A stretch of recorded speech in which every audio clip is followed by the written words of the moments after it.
Alhamdulillah kita dapat bermudarasah dalam pembahasan fikih puasa Ramadan menurut mazhab Asy-Syafi'i.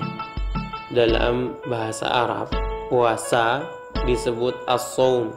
As-shaum memiliki dua makna. Yang pertama ditinjau dari aspek bahasa, bermakna al-imsak, yang artinya menahan diri. Yang kedua ditinjau dari aspek syariat Islam, bermakna imsaku makhsusin biniyatin makhsusatin, yang artinya menahan diri dari ketentuan yang telah ditetapkan oleh syariat Islam dengan niat yang telah ditetapkan oleh syariat Islam. Menahan diri dari keluar atau masuknya sesuatu ke dalam tubuh dari jalan yang ada di dalam tubuh kita. Contohnya adalah memasukkan sesuatu dari mulut atau mengeluarkan sesuatu dari mulut, maka itu termasuk pembatalan daripada puasa Ramadan, yang insya Allah pembahasannya akan kita jumpai di dalam bab pembahasan yang membatalkan puasa Ramadan. Dengan niat yang khusus, maksudnya adalah niat bulan Ramadan, karena Allah Subhanahu wa ta'ala harus berniat puasa wajib Ramadan. Kenapa? Apabila kita tidak berniat berpuasa wajib Ramadan, maka puasanya tidak sah karena bisa menjadi niat puasa sunnah. Sebagaimana dalam pembahasan bab niyah, niat itu berfungsi untuk membedakan antara marotibu al-ibadah, yaitu tingkatan ibadah, antara ibadah yang wajib dan ibadah yang sunnah. Kemudian membedakan antara ibadah dan adah, membedakan antara ibadah dan kebiasaan sehari-hari. Ketiga adalah menjadikan adah sebagai ibadah, menjadikan kebiasaan sehari-hari menjadi ibadah. Contohnya adalah apabila kita tidur atau makan, niat karena ibadah lillahi ta'ala untuk jam'ul quwwah, mengumpulkan kekuatan, maka dihitung ibadah sebagaimana sabda Rasulullah sallallahu alaihi wasallam, innamal a'malu binniyat.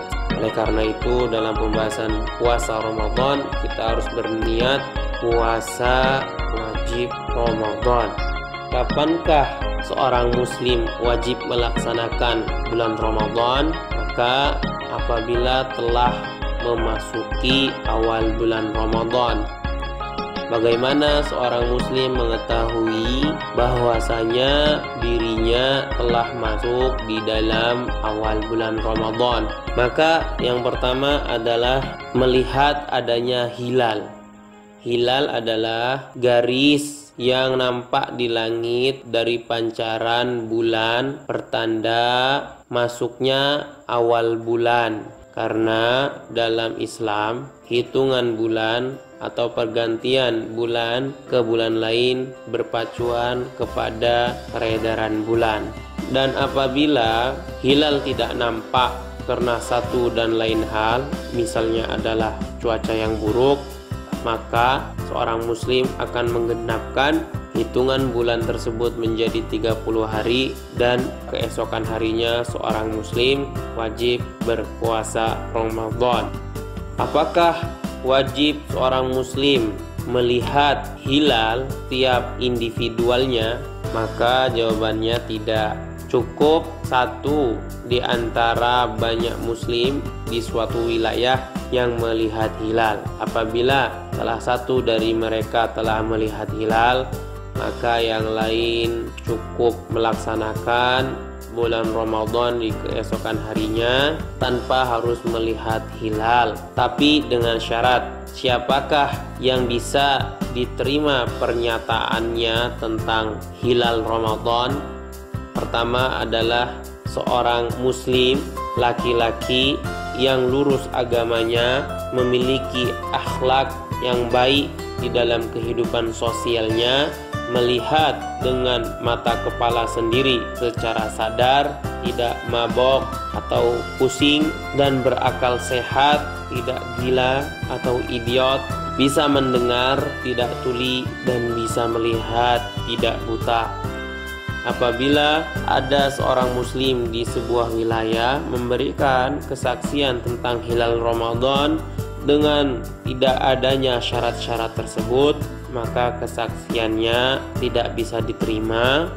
Maka bagi muslim di wilayah tersebut untuk menggenapkan bulan Sya'ban menjadi 30 hari. Selanjutnya, kapankah seorang muslim wajib berpuasa Ramadan? Yaitu apabila telah diambil kesaksian dari seseorang yang melihat hilal dengan kesaksian yang adil. Gambarannya, apabila seorang muslim telah melihat hilal, maka dia harus memberikan kesaksian kepada pemerintahan yang sah dengan cara diambil sumpah. Apabila kesaksian tersebut telah diambil sumpah, maka seorang qadhi tidak harus melihat hilal, tapi cukup bagi dia mendengar daripada orang yang melihat hilal tersebut. Dan pembahasan selanjutnya adalah kapankah seorang muslim wajib berpuasa Ramadan, yaitu dengan perkiraan akan masuknya bulan Ramadan dengan ijtihadnya. Gambarannya, apabila seorang muslim sedang melakukan perjalanan jauh, mungkin perjalanan yang memakan waktu berbulan-bulan dengan unta atau dengan kendaraan lainnya, maka dia jauh daripada masyarakat dan dia mungkin kurang memiliki pengetahuan tentang hilal Ramadan, maka dia memiliki hitungan atau perkiraan tentang bulan. Misalnya Rabiul Awal 30 hari, Rabiul Tsani 30 hari, dan dihitung olehnya hingga ketika di perjalanan tersebut sudah di penghujung bulan Sya'ban. Apabila dalam perkiraan dia telah sampai di penghujung bulan Sya'ban, yaitu di 30 bulan Sya'ban, maka keesokan harinya dia wajib berpuasa Ramadan. Kemudian adalah kapan seorang muslim wajib untuk melaksanakan bulan Ramadan, yaitu dengan hitungan. Karena di dalam Islam menghitung jumlah bulan bisa dengan ru'yatul hilal dan bisa juga dengan hisab. Gambarannya, apabila tahun ini puasa bulan Ramadan jatuh di hari atau tanggal tertentu, kemudian muslim tersebut telah menghitung untuk 1 tahun ke depan dan telah ditentukan bahwasanya tahun depan maka Ramadan jatuh pada hari dan tanggal tertentu, itu pun sah bagi seorang muslim untuk melakukan atau melaksanakan puasa Ramadan. Kemudian, kapankah puasa Ramadan seorang muslim itu diterima atau sah ibadahnya? Apabila telah memenuhi 4 syarat. Yang pertama adalah dia seorang muslim, kemudian dia memiliki akal yang sehat, artinya tidak gila, idiot, atau akalnya tidak sempurna. Kemudian dia suci dari hal-hal yang melarang daripada puasa Ramadan, yaitu salah satunya contohnya adalah haid, nifas, dan lain sebagainya. Kemudian mengetahui waktu masuknya bulan Ramadan.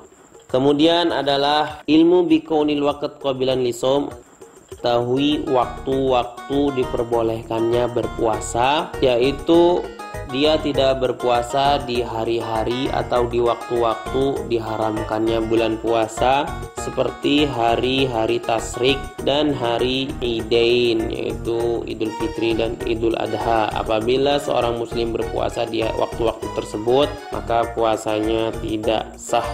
Kemudian bab selanjutnya pembahasan siapakah yang diwajibkan berpuasa bulan Ramadan, yaitu seorang yang Islam, kemudian mukallaf, kemudian memiliki kemampuan, kemudian memiliki kesehatan, kemudian dia adalah mukim di tempat, bukan safar yang jauh.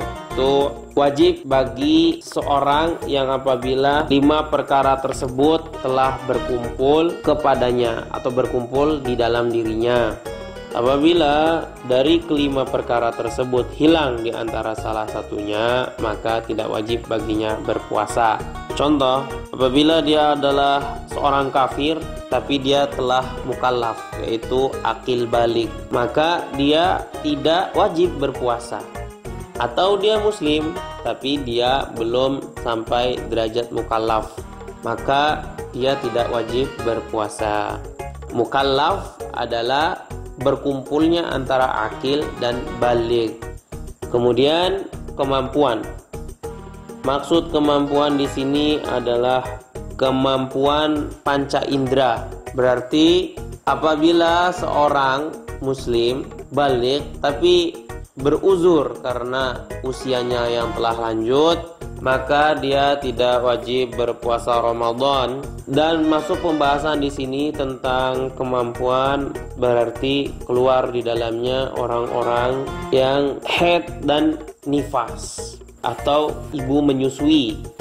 Apabila dia berpuasa, mungkin dia mampu, tapi akan membahayakan orang yang disusuinya. Maka ibu yang menyusui tidaklah wajib berpuasa di bulan Ramadan, tapi wajib mengqadha, yang akan kita bahas di bab pembahasan qadha dan kafarat insyaallah. Kemudian syarat yang keempat adalah sehat, yaitu memiliki kesehatan. Apabila dia seorang muslim mukallaf, memiliki kemampuan, artinya masih muda, segar, tapi dia memiliki sakit ketika itu, Allah takdirkan, Allah uji dia dengan misalnya sakit jantung atau sakit gagal ginjal, walaupun dia sebenarnya memiliki kemampuan, maka dia tidak wajib ketika itu. Dan apabila telah sembuh, maka dia wajib mengqadha daripada bulan Ramadan yang telah dia lalui karena uzrun syar'i, yaitu sakit tersebut. Yang kelima adalah bermukim. Maka tidak wajib bagi seorang musafir dengan safar yang jauh, yaitu paling sedikit batas daripada 84 km atau batas sholat qashar. Jadi dari pembahasan tadi, maka yang diwajibkan qadha atas puasa bulan Ramadan ada 3. Yang pertama adalah al-murtad, orang yang murtad. Apabila dia masuk Islam lagi.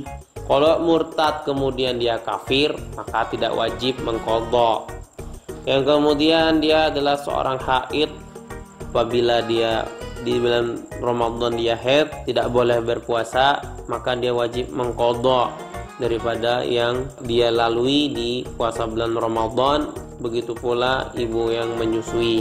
Maka bagi anak kecil dan orang gila tidak wajib qadha baginya. Misal ada seorang gila 5 tahun, 10 tahun, maka orang gila tersebut apabila telah sembuh daripada kegilaannya, dia tidak wajib qadha. Karena sebagaimana sabda Rasulullah SAW, rufi'atil aqlam 'alal majnun, salah satunya. Yang kedua adalah 'alas shabi. Maka dia tidak wajib qadha shaum Ramadan yang telah lewati. Wallahu a'lam. Itulah pembahasan kita tentang puasa bulan Ramadan menurut mazhab Asy-Syafi'i.